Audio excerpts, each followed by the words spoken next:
民进党台北市员陈义军涉诈领助理费384万，每个月又搁收因建奖39000外块的顾问费用，协助向市政府施工的单位来施压，伫一档半收70外万的乌钱。士林地检署今仔侦结起诉陈义军甲办公室的主任计共7个人。任7名被告分别涉犯贪污治罪条例之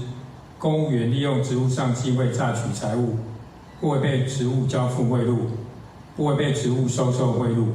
刑法使公务员登载不实公文书、伪造属押及洗钱防治法之洗钱等罪嫌，依法提起公诉。犯罪所得新台币384万余元及70万余元，申请法院宣告没收。